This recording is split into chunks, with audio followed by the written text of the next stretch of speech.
Voilà. Eh bien, bonjour à toutes et à tous. Bienvenue à notre tour des métiers. Donc, le tour des métiers, c'est un moment, c'est la porte ouverte digitale de l'EFP où nous allons où nous présentons l'ensemble des métiers et des formations que vous pouvez suivre au sein de l'EFP. Ici, spécialement, cette fin de journée, nous sommes dans l'e-tour, dans l'atelier qui va nous présenter les métiers du bois. Donc, bienvenue à tous et à tous. Je finis d'accepter parce que nous sommes déjà plus de 50 à participer. Donc, déjà, merci à tous d'être parmi nous. Voilà, tout le monde est accepté. Comment ça va se dérouler? Nous avons une heure, c'est serré. Ça va être chouette, ça va être intense, ça va être enthousiasmant. On a avec nous vraiment des intervenants de qualité qui vont nous partager leur passion, qui vont nous dire comment ça se passe, comment ça se met en place, comment on peut suivre la formation, etc. Donc, l'idée, c'est l'accueil maintenant. Puis, on va vous présenter les différents métiers du bois, évidemment, vu que c'est l'atelier. On va vous présenter les formations qui y sont et comment doit-on faire pour s'inscrire à une formation, comment on peut y participer. Voilà. On va ensuite vous présenter les stages, la pratique, parce que comme vous le savez, l'alternance, c'est à la fois travailler dans le métier et à la fois apprendre le métier avec des formateurs qui font des métiers du bois. Et ensuite, on aura une séance de questions-réponses. Je vous invite à écrire soit les questions dans le chat qui est ici dans l'atelier. Nous avons Anne qui est là, qui pourra répondre déjà à pas mal, voire quasiment presque toutes vos questions. Et par après, à réserver l'ensemble de vos questions sur les interventions vers la fin. Comme ça, nous pourrons échanger à ce moment-là. Alors, qui avons-nous pour cet atelier? Ben voilà, nous avons des formateurs. Donc, nous avons Cécile Tapp, qui est entrepreneuse menuisier, qui fait partie des compagnons du devoir. Nous avons Bernard Quenier, qui est entrepreneur en construction bois. Nous avons Stéphane Zagorak, les fleurs du chêne menuiserie, qui lui est... donc voilà, nous avons un ébéniste, Dominique Denise. Nous avons un agenceur d'intérieur, Michael Debet. Tout de suite après, je leur passerai la parole pour qu'ils vous expliquent comment fonctionne ce qu'ils font dans leur métier. Nous avons aussi évidemment du personnel, nous avons aussi des secteurs qui sont présents. Vous savez, le secteur de la construction, il y a une série il y a une fédération, qui sont là pour poursuivre ce qui se passe dans le secteur et compagnie. Et donc là, nous avons Émilie Demulder de Construcity et Henri-Marc Fivet aussi de Construcity qui nous feront part de comment ça se passe dans le secteur et comment il fait pour aider les personnes travaillant dans le bois. Et nous avons évidemment le personnel de l'EFP, nous avons Valérie Vandenberg, la responsable du pôle construction, et aussi Gaylor de Ban, qui est pour un autre pôle, pour la Remédia. Et nous avons aussi Anne-Sophie Lévesque et Vincent Vaillen, qui sont les délégués à la tutelle, qui pourront, eux, partager comment se passe toute l'expérience en entreprise. Sans tarder, parce que j'ai déjà assez parlé, je passe la parole à Dominique Denise pour qu'il nous présente le métier d'ébéniste. Dominique, es-tu parmi nous? Oui, oui, je suis parmi vous. Bonjour Ah. à tout le monde. Voilà. Et Donc, donc, voilà, mais je vais oui, vous voilà, parler. donc, Oui. voilà, j'allais dire, alors, le métier d'ébéniste, c'est quoi? C'est quoi sa journée type? Alors, la journée type du métier d'ébéniste, si on prend le métier d'ébéniste tel que on essaye de le décrire et de le lancer ici à l'EFP, c'est en fait un métier qui est plus, je dirais, il y a deux axes possibles. Le premier axe est l'axe basé sur l'industrie. Donc, c'est une ébénisterie qui est plutôt liée à tout ce qui est nouvelles technologies avec les panneaux, qui est proche de l'agencement aussi intérieur. Sinon, vous avez aussi l'ébénisterie qu'on essaye aussi de prôner ici à l'EFP, c'est l'ébénisterie d'art, c'est-à-dire en fait tout ce métier qu'on voit un petit peu de manière, euh, euh, je dirais, comment on pourrait dire ça, un petit peu ancestrale, voilà. Donc, ce métier où on utilise non seulement les outils que vous pouvez voir ici sur le petit écran donc les outils manuels. Hein. Donc, vous allez apprendre à utiliser tous ces outils à main. Donc, c'est quand même indispensable. Et alors aussi, tous les outils qui sont à notre disposition, c'est-à-dire les électroportatifs ou les machines d'atelier qui sont classiques à différents ateliers. Donc, je dirais que l'avantage de ce métier est de pouvoir avoir non seulement une flexibilité dans le choix de ce que vous pouvez entreprendre. Donc, vous pouvez vous diriger vers des choses qui sont beaucoup plus, je dirais, pointues au niveau artisanat, comme vous pouvez aussi vous diriger dans des secteurs qui sont plus industrialisés. Donc, ça, c'est un petit peu le choix de chacun.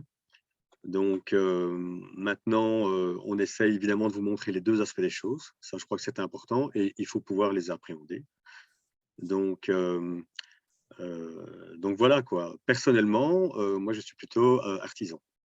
Donc, vous pouvez commencer une journée type, c'est-à-dire que, ben voilà, après le contact client, ce que vous faites, vous voyez avec lui évidemment ses desiderata, vous regardez un petit peu dans quelle direction il a envie d'aller, l'aspect financier qui est très important aussi. Après ça, ben voilà, donc il y a des réunions qui sont faites entre le client et vous en fonction de l'avancement des idées et l'avancement des projets que vous pouvez lui montrer, soit par dessin, soit via des dessins d'ordinateur, style SketchUp ou AutoCAD. Vous pouvez donc, une fois que vous avez établi ça, eh bien, en fait, vous pouvez commencer à travailler vraiment la matière et c'est assez enrichissant, je dois dire, parce que bon, ben, c'est vraiment un échange avec le client, en tout cas au niveau artisanal. Évidemment, au niveau d'une entreprise, là, vous faites, allez, vous êtes en rapport avec vos patrons, évidemment, donc là, c'est encore assez différent. Voilà. Est-ce que vous avez d'autres questions à ce niveau-là? Non, et quelles sont un peu les contraintes du métier? Alors, je dirais que les contraintes, je pense que c'est lié un petit peu à beaucoup de métiers. Donc, c'est évidemment, il faut déjà, en tant qu'indépendant, il faut prendre quand même quelques années pour s'imposer. Donc, il faut faire son trou, quoi. Il faut pouvoir, faut pas hésiter à contacter ses clients. Il ne faut pas hésiter à faire de la recherche. Maintenant, avec les réseaux sociaux, on peut très facilement mettre en page quelque chose pour avoir une visibilité. Je dirais que la grande difficulté de notre métier, c'est la visibilité. Il faut apprendre à être visible sur les réseaux sociaux. Ça, c'est en tout cas une des choses que j'ai remarquées. On peut être un très bon ébéniste, mais si on n'est pas visible, eh bien, en fait, on n'aura pas de boulot. Donc, voilà, il ne faut pas hésiter à sonner à toutes les portes, à être curieux, à vouloir apprendre malgré tout. Donc, il ne faut pas croire qu'on a la science infuse. On apprend tout au long de son métier. Donc, et je pense que c'est ça qui est enrichissant. Mais c'est aussi une contrainte, quoi. Donc, il faut donner du temps, surtout dans les premières années. Donc, pas mal de personnes qui se sont inscrites les années précédentes se sont installées en tant qu'indépendants et ont certaines pages sur le web où elles sont présentes. Et donc, elles font du chouette boulot. Elles ont une clientèle, mais bon, je dois dire, c'est vrai que pendant les 2-3 premières années, c'est un peu difficile. Voilà, il faut pas lâcher. Il y a du boulot, ça, voilà, je tiens à vous le dire. Contrairement à ce qu'on pourrait penser, ces métiers reviennent en force. Et donc, tous ces métiers manuels moi, je pense que sont quand même l'avenir d'une certaine forme de société. Merci beaucoup, Dominique. Plaisir. Alors, je vais passer la parole à Madame Cécile Tapp pour le métier d'entrepreneur menuisier avec les compagnons du devoir. Cécile, es-tu parmi nous? Oui, je suis là. Allez, Cécile. Alors, ben voilà, j'allais dire, et toi, donc, quelle est, pour l'entrepreneur menuisier, tiens, quelle est la journée type? Comment ça se passe quand on est chez les compagnons du devoir? Alors, la journée type d'un menuisier, qu'il soit chez les compagnons du devoir ou pas chez les compagnons du devoir, elle est la même. Et c'est un petit peu, et d'ailleurs, c'est un peu difficile de parler de journée type parce qu'on a quand même des métiers on a un métier qui nous amène à faire des ouvrages qui sont quand même très différents, ce qui fait qu'il n'y a pas vraiment de journée type. Il y a, comme expliqué un petit peu Dominique pour l'ébénisterie, vous avez un déroulé type quand vous êtes indépendant et que vous allez vendre un ouvrage.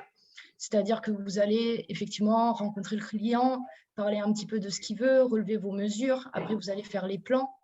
Vous allez préparer les documents en fait, pour la fabrication. Vous allez passer à la fabrication et vous allez aller poser. Mais on ne peut pas vraiment dire qu'il y a vraiment une journée type en menuiserie sur les ouvrages ou sur le déroulé des tâches qu'on fera, quoi. Ça dépendra d'où on en est dans l'ouvrage, quoi.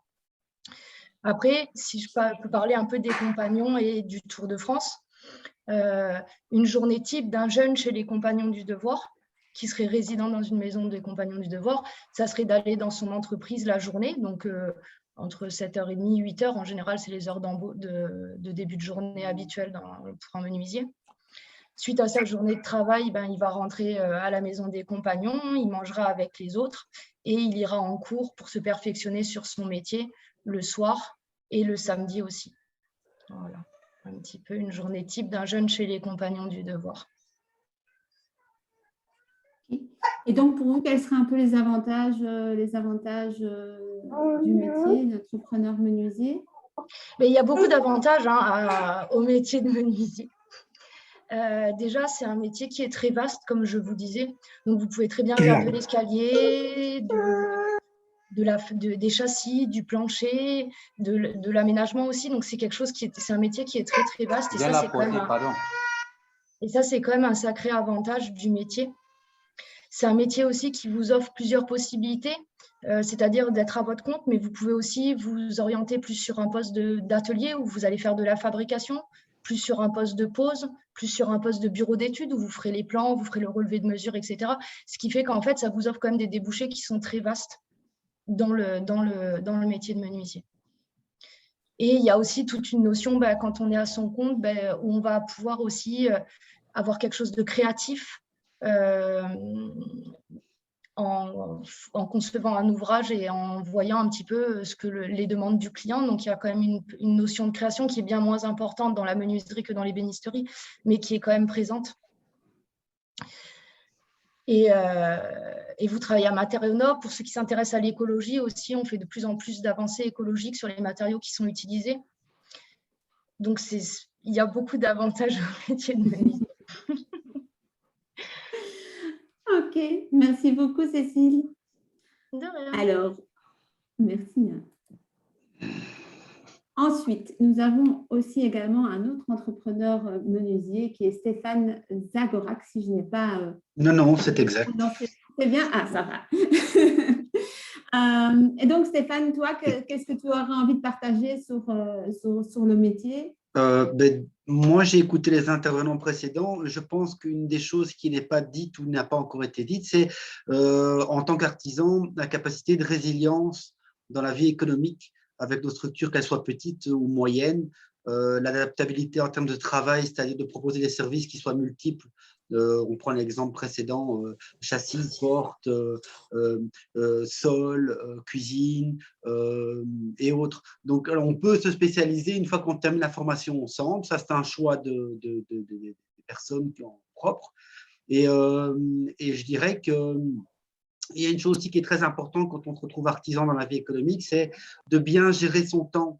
Parce que le temps est vite cannibalisé, donc il faut être très économe, il faut être, il faut bien structurer la chose entre le moment où on rencontre le client, où on fait des plans, on propose une offre de prix, on réaménage la chose avant de déboucher sur l'exécution du travail.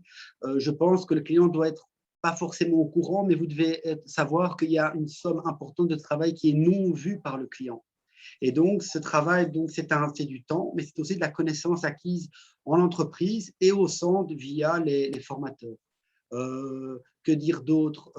Je dirais qu'on pourrait parler de problèmes connexes ou bien de challenges physiques pour le travail. C'est pour l'artisan ou les artisans, des fois, se retrouver seuls ou avec différents aidants sur des tâches qui soient petites ou grandes. Ça peut être physiquement, des fois, il y a des contraintes. La contrainte qu'on pourrait avoir, c'est une contrainte temporelle, mais ça, ce n'est pas énorme. Et je dirais que le vrai avantage, c'est de pouvoir se réaliser dans la vie en tant qu'individu. Et c'est très important parce que beaucoup de gens viennent au centre avec des acquis, des formations précédentes où on sent qu'il n'y a pas une réalisation de l'individu au fond de soi-même. Et je pense que dans les métiers manuels que l'on propose, ébénisterie, menuiserie générale, aménagement, menuisier gros œuvre et autres, on donne la possibilité aux individus, aux apprenants et aux auditeurs de se réaliser. C'est vraiment un acquis qui est fort. Et une des choses aussi importantes, c'est qu'on y met du cœur dans la formation. Donc, on est disponible au centre et souvent hors du centre. Donc, on le fait vraiment à 100%, je dirais même à 200%. Que dire d'autre sinon? Alors, donc, la formation, en soi, elle est détaillée dans les référentiels, mais les débouchés, c'est vraiment un débouché, je veux dire, global. Et alors, la possibilité de croître avec une entreprise. On peut commencer seul et se développer et faire des structures qui soient plus grandes. Ça, c'est un choix de vie. Mais il y a vraiment un accomplissement personnel dans la réalisation sur chantier, en atelier. Et alors, une chose qui est importante du point de vue temporel que beaucoup de gens oublient, c'est qu'on laisse une trace. Donc, on peut faire un ouvrage ici et là et on laisse une trace dans le temps. Et ça, c'est très important. Ça donne une grande estime de soi. Et donc, je suis une source de motivation, en tout cas pour moi. Et j'espère que ça le sera tout autant pour les autres auditeurs et apprenants qui vont rentrer au centre.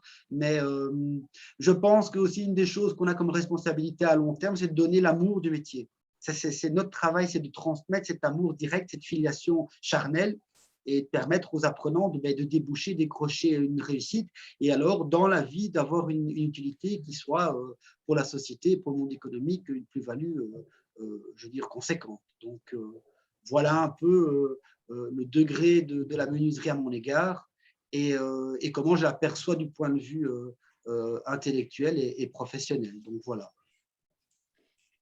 Merci beaucoup, Stéphane. De rien. À tout à l'heure pour les questions. Merci à vous. Mais je reste présent. Hein. Je répondrai à d'autres questions. Oui, surtout que j'ai vu déjà dans le chat, mais Anne nous relaiera les questions. Il y a déjà des questions qui seront intéressantes à épingler, à répondre. Alors, donc, pour le métier d'agenceur d'intérieur, alors là, je vais céder la parole à M. Michael Debève. Est-ce que vous êtes toujours bien parmi nous? Oui, je suis toujours parmi vous. Oui. Je ne sais pas si vous m'entendez bien. Ah, voilà. Oui, j'entends. C'est parce qu'on est tellement que je ne vois plus tous les visages, donc on ne sait jamais ce qui peut se passer, une connexion ou quoi. Okay. Et donc, Michael, pour ce qui est des agenceurs d'intérieur, quelle est la journée type? Quels sont les avantages, les contraintes, les débouchés? Voilà. Les agenceurs d'intérieur, c'est une formation qui se déroule sur 2 ans, qui est un petit peu, on va dire, commune avec les menuisiers. La seule différence, on ne va pas rentrer dans tout ce qui est le gros œuvre en menuiserie. On va rester tout ce qui est aménagement, donc cuisine équipée, placard, aménagement de combles, dressing. Et là, ce qui est assez sympa dans le métier, c'est qu'on on va jamais faire 2 fois la même chose, aussi bien comme dit mes collègues juste avant, on fait toujours quelque chose de différent. C'est ça qui est aussi super bien dans le métier. Même si on doit faire 2 placards, ça ne sera pas 2 les mêmes, ça ne sera pas la même quincaillerie en fonction des clients. Certains clients veulent certaines sortes de tiroirs, d'autres veulent autre chose. Et ce qui est bien, c'est qu'on peut on peut laisser, comment est-ce que je vais dire, parler laisser choisir le client et essayer d'être le plus à même à lui fournir ce qu'il désire. C'est ça qui est quand même pas mal dans le métier. Je vais dire une journée type. C'est difficile aussi, comme Cécile en parlait tout à l'heure, une journée type, c'est difficile à dire parce que on commence de la prise de mesure jusqu'à la réalisation et le placement. Donc, et Stéphane en parlait tout à l'heure, c'est beaucoup d'heures entre la prise de mesure, le devis et pouvoir aller placer chez le client. Donc, une journée type, c'est difficile à pouvoir en donner une. La seule chose, c'est qu'il faut quand même une belle maîtrise de tout ce qui est la menuiserie, la quincaillerie, surtout pour l'agenceur d'intérieur, tout ce qui est quincaillerie, parce qu'on est, je ne vais pas dire que c'est une Bible, mais on a de la quincaillerie qui évolue tous les jours. C'est quand même assez, c'est un travail quand même assez sympa parce qu'on ne fait pas 2 fois la même chose. Et quelles sont les contraintes pour vous? Quelles sont les plus grandes contraintes que vous voyez dans les contraintes, c'est d'essayer d'arriver à rendre le client le plus satisfait possible, je dirais, au point de vue du désir du client. On peut, quelquefois, on pense qu'on est bien dans le désir du client, mais on doit quand même se rendre compte que quelquefois, proposer au client en se disant ça ne sera pas faisable, parce que pour le client, pour lui, c'est peut-être faisable, mais ce n'est pas toujours réalisable dans tous les sens du terme. Donc, ça, c'est un petit peu les contraintes du métier. Du débouché, tout ce qui est menuiserie maintenant, je parle de menuisier, agenceur d'intérieur, aussi bien les compagnons, c'est qu'il y a une énorme demande pour l'instant. Ça s'est reboosté depuis, on va dire, 2-3 ans et on en demande de plus en plus. OK. Merci beaucoup, Michael, d'avoir partagé avec nous votre expérience. Alors, de suite, les entrepreneurs en construction bois. Là, c'est Bernard Quevilly qui va nous faire part de son expérience. Bernard. Oui, bonjour. Bonjour à tous et toutes. Tout ce qui a été dit jusqu'à présent est vrai. La grosse différence par rapport à Michael, tout ce qui est aménagement intérieur, c'est que tout ce qui est ossature, bois, charpente, etc., on passe beaucoup plus de temps à l'extérieur ou sur des chantiers qui ne sont pas chauffés par tous les temps. Et donc, l'aspect contrainte physique est plus conséquent. En plus, il faut savoir que c'est souvent des pièces lourdes, grandes, etc. Donc, l'aspect difficulté physique de la profession n'est pas à négliger.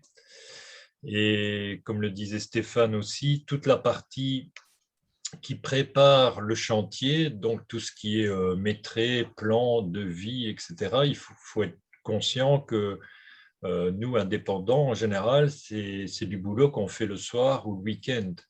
Donc une journée, puisqu'on parlait de journée type, là je suis d'accord avec tout le monde, il y a autant de journées type qu'il y a de menuisiers, puisque chacun a ses méthodes. Mais un point qu'il faut garder en tête, c'est que il faut travailler beaucoup, quoi. Il faut aller tôt chez les fournisseurs pour avoir le matos pour aller le placer. Le soir, il faut faire les devis, il faut faire les factures, les rappels de factures quand les clients ne payent pas bien, etc. C'est un magnifique métier, c'est vrai. C'est un matériau noble, comme l'a dit Cécile. Mais il y a quand même des contraintes physiques et vous avez des grosses journées, mais c'est très agréable. Alors, tout ce qui est ossature bois, les compétences qui vont être un peu différentes par rapport à mes collègues ici, c'est tout ce qui est notion de calcul, de dessin, de tracé, tout ça va être... je ne dis pas que ce n'est pas important pour les autres, hein, mais tout ça va être important et à utiliser quasiment tous les jours. La grosse différence aussi, c'est qu'on va travailler beaucoup moins le panneau et beaucoup plus le massif. Et en général, on va travailler une grosse part sur chantier. Ça veut dire que les machines, ça va être surtout de l'électroportatif. On prépare des pièces en atelier quand c'est possible, mais on va travailler sur chantier. Et donc, la maîtrise technique de base, celle-là, il faut vraiment l'avoir, quoi.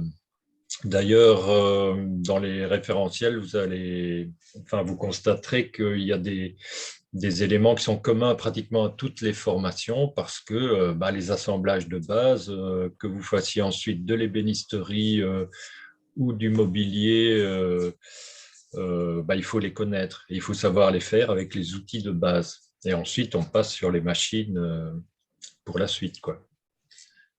Est-ce que je peux encore parler longtemps. Oui, parler très longtemps, mais je n'osais pas te couper, dis. Attends, parce que là, j'ai vu passer des questions. Je ne sais pas si Yann répond à toutes les questions. Anne est derrière, elle y répond et on y reviendra après au moment de la séance de questions-réponses. Il y avait également un autre métier que tu allais partager avec nous.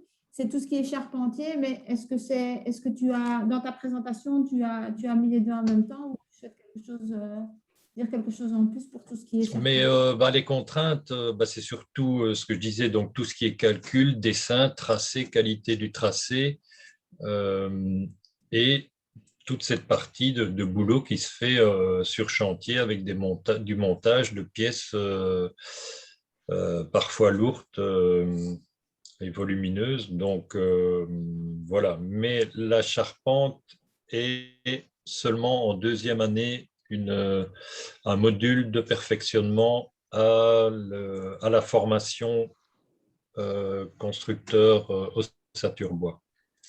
Monsieur Vlayen, je ne dis pas de bêtises. Non, Du tout. Donc voilà, avant de passer à nos amis du secteur pour qu'ils nous expliquent, on a la chance d'avoir avec nous une auditrice, Nathalie Meyer, qui est en deuxième chef d'entreprise menuiserie. Si je ne dis pas de bêtises, Nathalie, n'hésite pas à ouvrir ton micro si je dis des bêtises. Et donc, nous, Pardon. C'est bien ça? Je ne me suis pas trompée? Oui, c'est bien ça. Voilà. Salut Nathalie. Nous, ce qu'on aurait voulu, tu partages bonjour, avec les participants, mais c'était un peu ton parcours et donc pourquoi tu as choisi la menuiserie et de faire de la formation en alternance. Mais déjà, j'ai fait une réorientation professionnelle. Je voulais apprendre un nouveau métier et plus précisément un métier de travail du bois.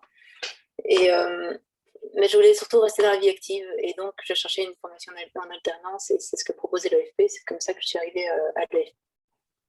Et voilà, j'ai beaucoup aimé travailler en entreprise et de voir concrètement ce que c'était que le métier. Et je travaillais quasiment en binôme avec mon maître de stage et donc c'était très chouette comme dynamique. Et donc avec cette formation en alternance, ce que j'ai beaucoup aimé aussi, c'est de pouvoir, en plus de ça, avoir à l'EFP un soutien pratique et théorique donné par des formateurs qui travaillaient eux-mêmes dans la profession. Et alors, pour mon choix d'option à l'EFP, ça, j'ai vraiment mis du temps à me décider, jusqu'à vraiment devoir remplir le formulaire d'inscription. J'hésitais vraiment entre l'ébénisterie et la menuiserie. Et finalement, je me suis inscrite en ébénisterie pour la préparatoire.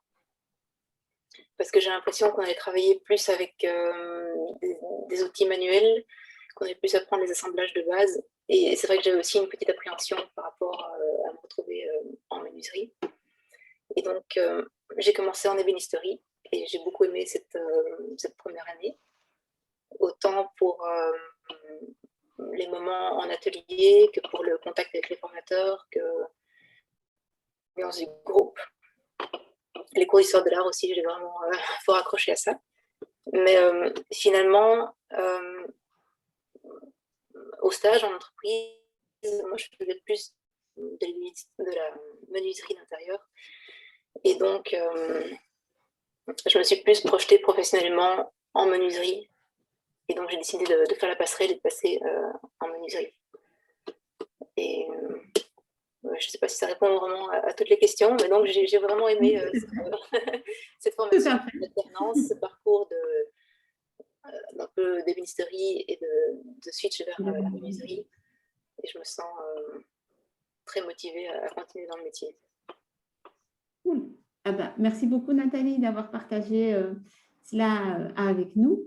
Eh bien, nous avons aussi la chance d'avoir avec nous des représentants du secteur. Nous avons avec nous Émilie de Mulder et monsieur Henri-Marc Fivet, si je ne me suis pas trompée. Non, c'est ça.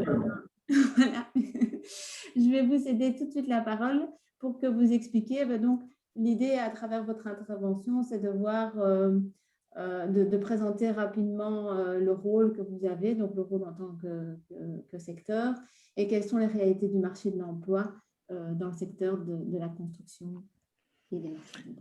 Voilà. Oui, il y a déjà beaucoup de choses assez précises qui ont été apportées. Ce que je pourrais rajouter, c'est que le secteur de la construction est un secteur important. Donc, évidemment, au-delà des métiers du bois, il y a énormément d'autres métiers. Rien que sur Bruxelles, c'est 8200 ouvriers, je ne compte pas les indépendants, 1100 entreprises, de nouveau rien qu'à Bruxelles. Et donc, s'il y a un message assez clair qu'il faut donner, c'est que clairement, tous les métiers de la construction sont en pénurie. Évidemment, on a vu que chaque métier a des contraintes, donc voilà, il faut se former. Toutes les entreprises, ou presque toutes les entreprises, beaucoup d'entreprises sont en recherche permanente de jeunes qualifiés. Donc, est très important, évidemment, de se former. Donc, c'est pour cela que le secteur soutient la formation en alternance. Donc, une formation qui combine une pratique en entreprise avec des cours. On estime en fait que c'est la meilleure manière de se préparer à un métier. Les métiers de la construction sont des métiers majoritairement manuels. Nos intervenants nous ont quand même montré que ça ne se limitait pas à cela. Ça reste des métiers qui peuvent être physiques. Il y a du travail avec également des machines dont on n'a pas forcément l'habitude et des règles de sécurité à respecter. Et donc, le fait de pouvoir se rendre sur chantier plusieurs fois par semaine va vraiment vous permettre d'acquérir les bons réflexes, les bonnes pratiques du métier et surtout un savoir-faire. Ce sont des choses qui vont vous aider tout au long de votre carrière dans la construction. Et donc, en fait, Émilie et moi, on est rassemblés en fait à ConstruCity, qui est une plateforme de plusieurs partenaires, donc du secteur, mais aussi d'organismes de formation, dont l'EFP et le SFPME, qui est un point de contact central pour le secteur de la construction. On informe, on oriente et on accompagne vers la formation et l'emploi durable. Donc, on est disponible pour toute autre question. Voilà.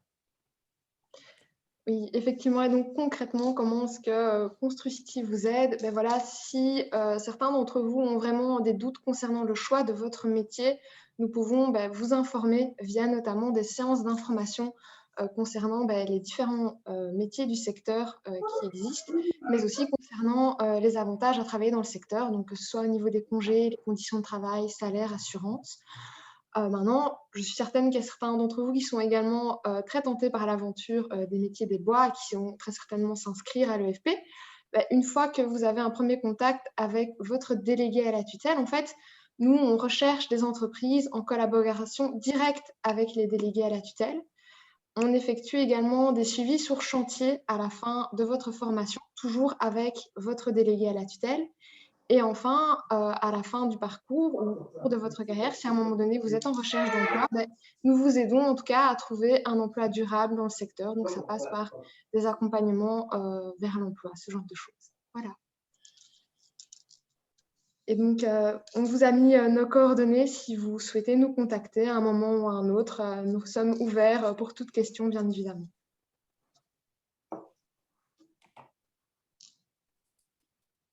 Merci beaucoup, Émilie et Henri-Marc, pour votre présentation. Donc, n'hésitez pas, si vous voulez les contacter. Donc, ici, edr@cnc.be pour Émilie et pour Henri-Marc Fivet, henri-marc.fivet@constructive.be. Voilà. Sinon, on a un site web construcity.be, construcity.brussels, ça va aussi. Voilà. Nickel, merci. Alors, nous allons continuer dans notre présentation. Alors là, on a vu comment on a fait. On vous a expliqué les métiers. On a eu le partage d'expérience de Nathalie, qui nous a donné son vécu en tant qu'auditrice. Les secteurs nous ont présenté quelle était la réalité et donc on voit qu'il y a de quoi faire. Là, maintenant, je vais passer la parole à mes collègues responsables de pôle pour qu'ils puissent partager pour les formations, quelles sont les conditions, comment on peut faire pour s'inscrire à l'EFP. Donc, Gaylor ou Valérie? Quel est celui d'entre vous? Gaylor, peut-être pour ébénisterie? Alors oui, tout à fait. Donc, Gaylor Deban, en fait, je suis collaborateur au niveau du pôle art et médias à l'EFP. Alors, vous allez peut-être vous dire, mais qu'est-ce que l'art et médias viennent faire avec l'ébénisterie? Eh bien, en fait, en tant qu'ébéniste, nous vous considérons réellement comme des artistes à part entière. Quelque part, vous êtes un petit peu des orfèvres du bois. Le but étant, vous serez aussi bien amené à construire d'énormes bibliothèques, mais pourquoi pas aussi peut-être simplement une boîte à bijoux. Et donc là, au niveau des dimensions, vous pouvez vous retrouver sur du très grand comme du très petit.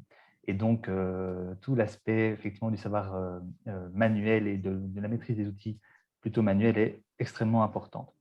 Donc, la formation d'ébéniste, elle, se déroule donc, sur 2 ans. avec des cours qui se déroulent en journée, une fois par semaine. Le reste du temps, bien, vous êtes censé être en entreprise pour acquérir le maximum de compétences à développer effectivement sur le terrain, également développer un potentiel carnet d'adresses, des contacts clients et ce genre de choses. Au cours de ces 2 ans, vous allez avoir exclusivement des cours professionnels qui sont orientés sous forme d'unités d'acquis d'apprentissage, qui sont en fait des modules de compétences reliés à plutôt des profils de qualification en rapport au secteur de la construction.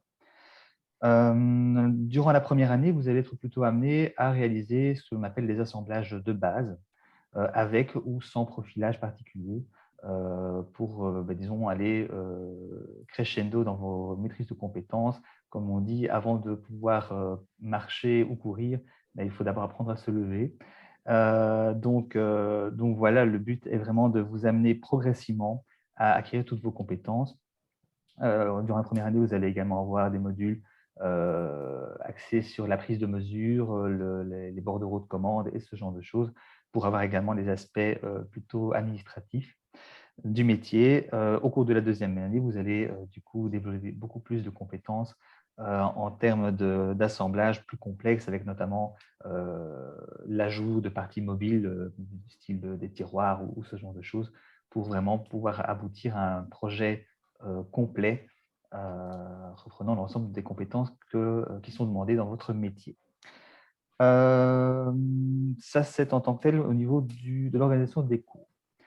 Au niveau des conditions d'admission, donc, il faut être majeur et disposer d'un titre de séjour valable au moment de l'inscription.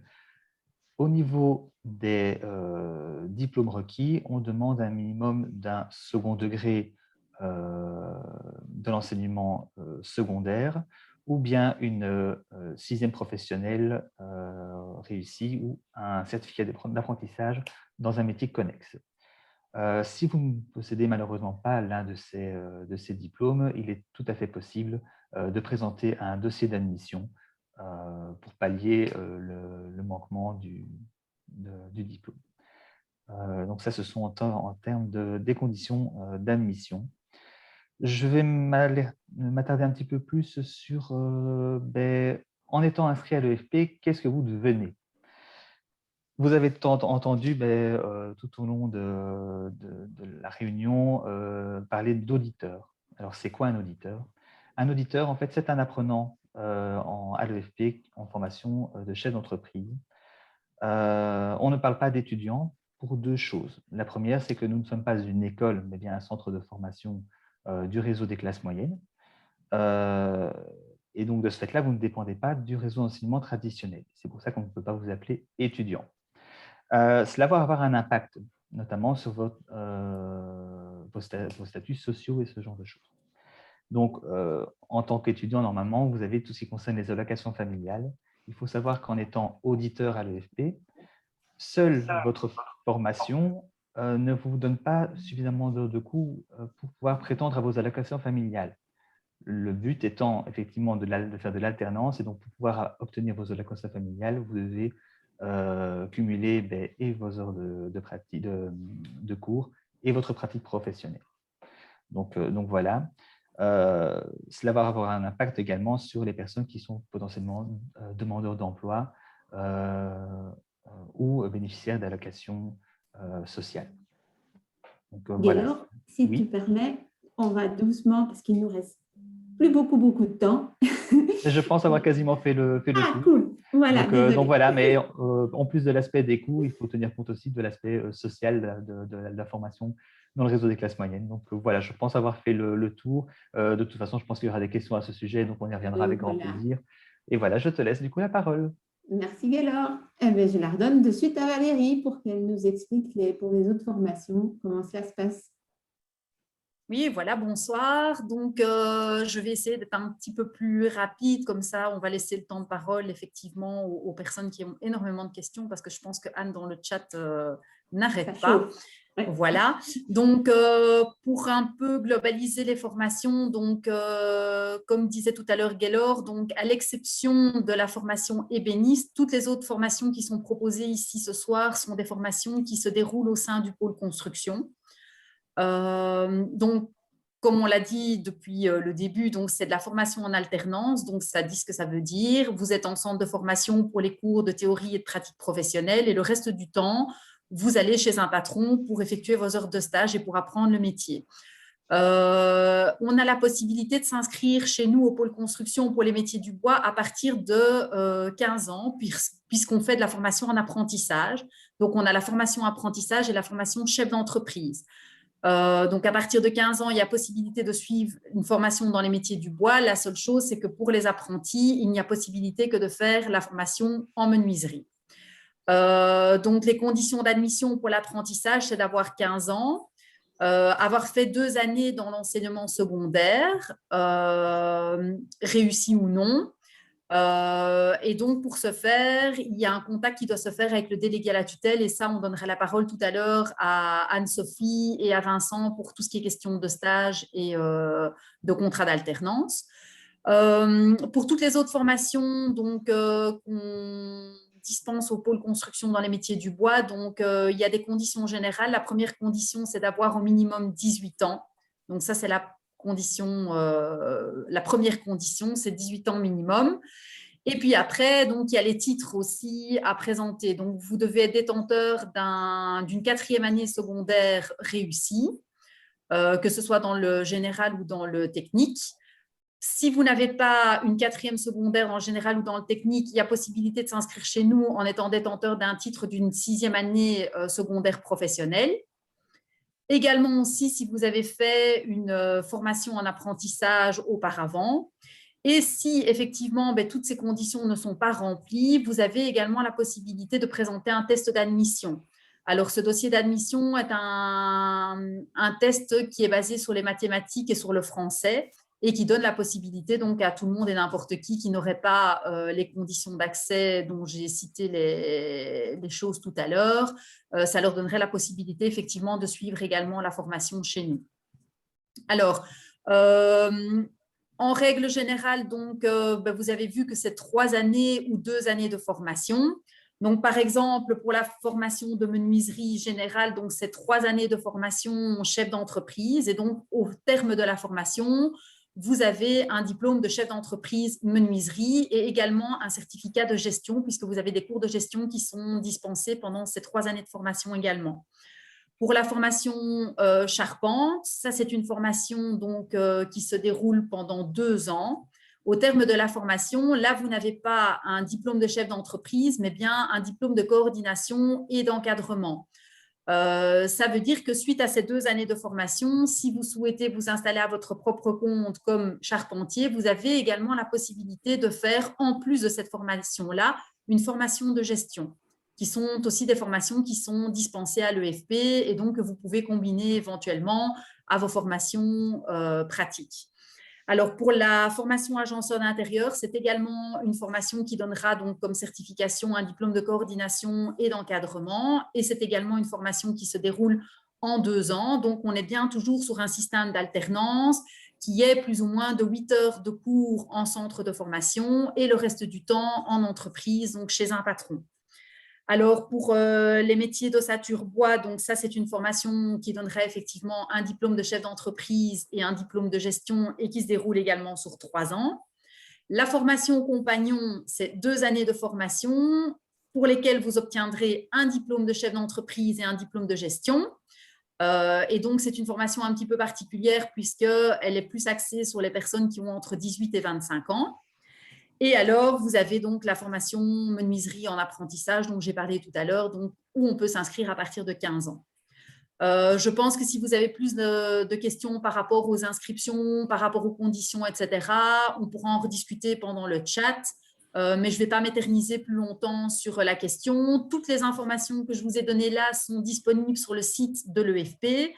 Donc, il vous suffit d'aller voir donc, dans les formations qui sont détaillées, les conditions d'admission, tout est indiqué. Et si jamais, effectivement, vous avez d'autres questions et que vous ne trouvez pas votre bonheur sur le site de l'EFP, on se fera un plaisir de vous répondre par mail. Et je pense que tout à l'heure, on vous donnera toutes les infos concernant les inscriptions ou obtenir toutes les réponses en tout cas.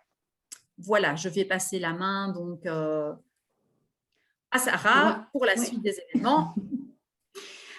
Sans transition, je vais donner la parole à Vincent et Anne-Sophie pour qu'ils nous expliquent un peu comment se passe la pratique en entreprise. Donc voilà, Vincent, Anne-Sophie. Oui, voilà, moi c'est Anne-Sophie, donc je suis déléguée à la tutelle, donc je m'occupe des conventions de stage rémunérées. Donc on l'a dit tout à l'heure, nous sommes, enfin les formations, on est un centre de formation en alternance et j'insiste sur, enfin pour moi c'est vraiment la force de notre système de formation, c'est cette alternance. C'est vraiment la chance que vous avez de pouvoir apprendre le métier en étant à temps plein chez un patron. Ce qui veut dire donc vous aurez 1 ou 2 jours de cours en fonction que c'est une formation en apprentissage ou en chef d'entreprise et vous allez 3 ou 4 jours travailler chez le patron. Ce sont des conventions de stage à temps plein qui sont établies pour la durée de la formation, donc 2 ou 3 ans. Maintenant, donc, il y a des patrons, en général, les patrons engagent des stagiaires pour les former pendant 3 ans, quitte à les engager à la fin de leur convention de stage, si c'est possible. Mais cela permet aussi, il y avait un des formateurs tout à l'heure qui disait qu'il y avait effectivement beaucoup de facettes au métier. Et donc, ça peut permettre aussi aux stagiaires de changer d'entreprise éventuellement après 1 an et demi, pour voir justement dans un autre type d'entreprise comment ça se passe, passer d'un petit indépendant à une plus grosse structure ou inversement, ou voir une autre facette du métier. Donc ce sont les patrons qui vont assurer contre les accidents de travail. Je ne vais peut-être pas m'éterniser sur les conditions, mais je voyais qu'il y avait une question tout à l'heure. Donc ce sont des contrats d'alternance ou des conventions de stage rémunérées. Donc, pour les formations en chef d'entreprise, la première année, vous toucherez 464 €, la deuxième année, 557 et la dernière, 928. Comme ça, vous avez les chiffres. Et aussi, donc, en tout cas, en formation chef d'entreprise, les formations il y a pas mal d'auditeurs qui sont en reconversion professionnelle et je voyais dans le chat qu'effectivement, on demandait si c'était la seule manière, si la convention de stage était la seule manière d'avoir l'expérience pratique. Et donc, il y a d'autres possibilités pour les gens qui ne pourraient pas se libérer, qui seraient toujours sous contrat de travail, etc. Je pense avoir fait le tour, en tout cas, de ce que je voulais dire. Je ne sais pas si Vincent a quelque chose à rajouter. Oui, simplement, donc comme Anne-Sophie l'a dit, vraiment, on appuie sur le fait qu'on fait clairement de l'alternance. Donc, c'est 1 jour ou une soirée ou 2 soirées ou 2 jours en centre et puis le reste en entreprise où vous êtes rémunéré. Donc, c'est quand même pas mal du tout. Vous avez vu qu'à l'EFP, la filière bois, c'est vraiment bien développé. Donc, vous avez vraiment le choix entre plusieurs métiers. Je voulais quand même attirer votre attention sur le métier d'ébéniste et de menuisier. À l'heure actuelle, soyez sûr quand vous faites votre choix, car les passerelles entre ébéniste et menuisier, ébéniste, c'est compliqué. Donc, je m'explique. Imaginons, vous avez réussi une première année en ébénisterie, vous ne pourrez pas passer en 2e menuiserie, mais bien en première avec des dispenses. Donc, vous allez recommencer dès le début. Donc, essayez d'être au clair. Je sais que ce n'est pas toujours évident, mais on peut en discuter ensemble au pôle. Par rapport à votre choix entre ébéniste et menuisier. C'est souvent une question qui revient très régulièrement. Voilà, merci. Merci à vous, Vincent et Anne-Sophie, pour ces précisions. Mais que dire, parce qu'on arrive déjà quasiment à la fin. On va passer quand même aux questions-réponses. Questions-réponses, je vais y arriver. Anne, à ton avis, quelles sont les questions qui sont plus revenues? Moi, il y en a une qui m'a le plus marquée. C'était une question qui était: quelle est la différence entre ébénisterie et menuiserie? C'est venu surtout là aussi que j'avais noté en premier, oui. Ouais. Donc voilà, on peut peut-être voir qui souhaite prendre la parole pour répondre à cette question. Bernard, je vois Bernard qui lève la main, donc c'est pour ça que je dis Bernard, mais les autres, n'hésitez pas à intervenir. Bah oui, je me doutais que cette question allait arriver, mais c'est peut-être de notre faute, on aurait peut-être dû clarifier dès le départ. En fait, les choses sont relativement simples. Tout ce que vous mettez dans le camion quand vous déménagez, c'est de l'ébénisterie. Tout ce qui reste dans la maison, c'est de la menuiserie. Donc, les escaliers, les châssis, les portes, le gîtage, les planchers, le toit plat, tout ça, c'est de la menuiserie et de la charpente. Tout ce qui part dans le camion, c'est Dominique. Voilà. Alors, la grosse différence aussi, c'est que menuisier est encore un métier où il y a un accès à la profession. Ébéniste, pas. Donc, ça, c'est quand même un élément très important. Quand vous terminez votre cycle à l'EFP avec votre diplôme de menuisier, vous avez l'accès à la profession, quoi. Ça, c'est encore une profession protégée. Voilà, la grosse différence, elle est là. Maintenant, dans la pratique, ce sont deux métiers très différents. Comme l'a dit Gaylor, ça va de la boîte à bijoux au secrétaire avec des tiroirs secrets, etc. Ça, c'est vraiment des choses qui, pour nous, menuisiers, sont infaisables. Il faut être trop précis. Anne, est-ce que il y a d'autres questions que tu aurais voulu? Oui. Oui, on demandait aussi est-ce qu'il y avait des offres d'emploi, enfin suffisamment d'offres d'emploi donc en menuiserie. Alors peut-être Henri-Marc ou Émilie, peut-être que là vous avez une vision plus pour la question des offres d'emploi en menuiserie, donc le secteur, quoi. Donc est-ce qu'il y a de la demande? Oui, c'est ça. Je ne sais pas, Henri-Marc, tu veux y aller ou j'y vais? En fait, je ne te vois pas, en fait. Mais sinon, il n'y a pas de souci, je peux répondre à la question. Oui. Comme on l'a dit, il y a tous nos métiers sont en pénurie, donc forcément, il y a aussi une demande au niveau des menuisiers. Ça n'échappe pas à la règle. De manière générale, on a toujours des demandes à ce niveau-là, donc ce n'est pas un problème, en tout cas. En termes de chiffres, j'ai pas vraiment de chiffres pour égayer parce que voilà, on n'avait pas forcément prévu un chiffre pour les menuisiers en particulier. Mais en tout cas, je ne pense pas qu'il y ait à s'en faire à ce niveau-là. Les menuisiers sont toujours recherchés, donc pas de problème. Donc voilà. Anne, il y a peut-être d'autres questions? C'est aussi surtout pour les compagnons du devoir, donc bien insister que cette formation donc n'est ouverte qu'il faut être âgé entre 18 et 25 ans.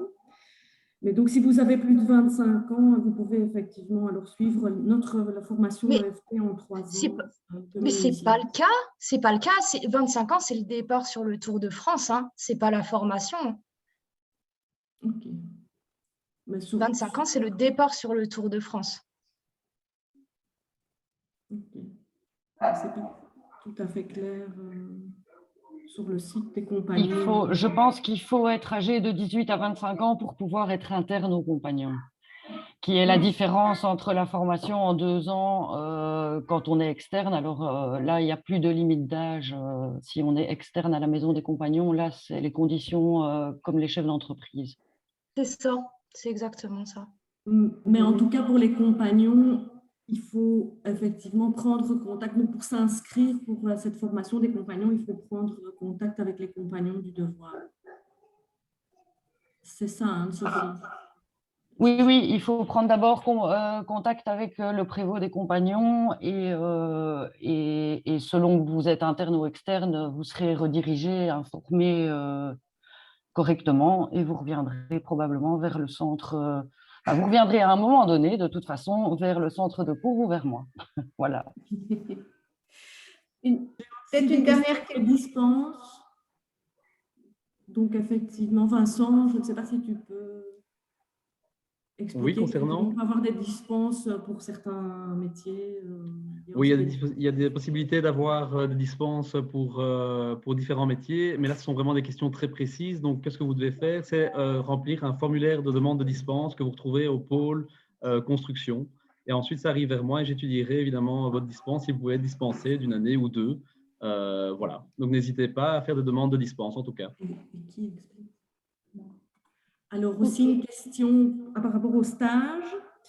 Donc, pour ceux qui ont un travail et qui souhaitent se réorienter, donc il y a la possibilité d'effectuer un stage non rémunéré de 250 heures. Et là, je propose que Valérie explique un peu plus en quoi ça consiste. Il y avait une question d'un seul, donc il demandait si on travaillait et qu'on voulait suivre la formation en alternance, donc comment on faisait pour le stage. Voilà, c'est ça. Donc, effectivement, comme le disait Anne-Sophie tout à l'heure, hein, donc le but de l'alternance, c'est vraiment de suivre les cours et d'avoir un patron. On sait qu'énormément de personnes se réorientent professionnellement, surtout avec la période Covid. Maintenant, on a vu quand même une nette augmentation dans les gens qui décident de se réorienter. Et donc, on a la possibilité effectivement de suivre la formation à l'EFP et de faire un stage non rémunéré, comme on appelle. Ce stage non rémunéré est géré par le pôle de formation, donc par le pôle construction, par nous-mêmes, et pas par le délégué à la tutelle. Et donc, ça vous donne la possibilité d'être dans une entreprise, d'effectuer votre stage de 250 heures parce qu'effectivement, il y a ce minimum à effectuer, donc c'est 250 heures. Vous allez travailler chez un patron, 250 heures, vous ne serez pas rémunéré, mais vous allez apprendre la pratique nécessaire pour pouvoir passer les examens en fin d'année. Ok. Merci beaucoup. Je suis désolée, là, il est 18h, nous allons devoir doucement, même sûrement, mettre fin. Donc, vous voyez ici l'ensemble des informations pour s'inscrire, pour l'apprentissage ou pour les adultes. Quand vous allez sur le site de l'EFP, vous allez dans le catalogue de formation et vous verrez les distinctions qui sont dedans. Vous choisissez, vous mettez le titre de ébéniste, par exemple, vous allez avoir la formation ébéniste. Vous cliquez sur plus d'informations et vous verrez que vous aurez un formulaire pour vous inscrire à partir du 10 mai. Il sera en ligne sur notre site internet, donc efp.be. Pour plus d'informations, et si on n'a pas répondu à toutes vos questions qui sont ici dans le chat, n'hésitez pas à nous revenir à l'adresse info@efp.be ou au 0800 85 210, où vous pourrez nous poser toutes vos questions. Avant de partir, il y a ici un petit sondage que que nous aimerions que vous remplissiez. Je vais le lancer. Vous me dites normalement, il devrait être arrivé chez vous sur l'écran.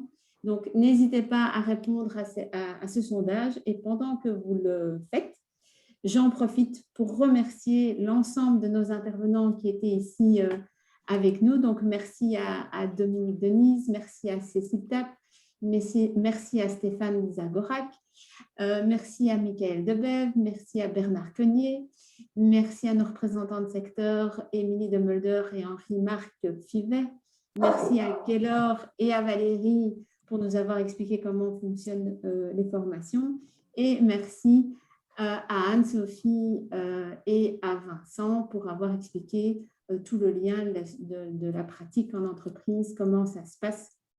Donc voilà, donc n'hésitez pas. Vous avez encore des questions, info@efp.be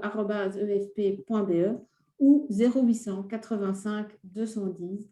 On vous remercie d'avoir partagé avec nous cette heure d'atelier sur les métiers du bois et je vous souhaite une excellente soirée. Au revoir à tous. Au revoir à tous. Au revoir. Au revoir. Au revoir. Au revoir. Une belle fin de journée à tout le monde. Et j'aimerais moi aussi remercier Nathalie Demeyer pour sa participation. Oui, juste. Donc, Nathalie, voilà. Pardon Nathalie. Je trouvais ça très important. Oui, nickel. Je ne sais pas qui l'a fait, mais il a eu raison. Bravo Nathalie. Excuse-moi. Merci à tous en tout cas pour votre investissement et votre présence. J'ai une question. Dans le chat, les questions qui sont soumises, qui est-ce qui répond? C'est Anne ou bien c'est Anne. Ah, ok, d'accord. Mais Anne, c'est le pôle. Enfin, ouais. Ok, c'est pour savoir parce que je lis les questions. Ok, ça va. Voilà. Eh bien, bonne fin de journée à tous. Hein. Au revoir. Bonne fin de journée. Au revoir. Ciao, salut. Bye. Au revoir. Au revoir. Ciao. Au revoir. Merci. Bye. Voilà. Du coup, je vous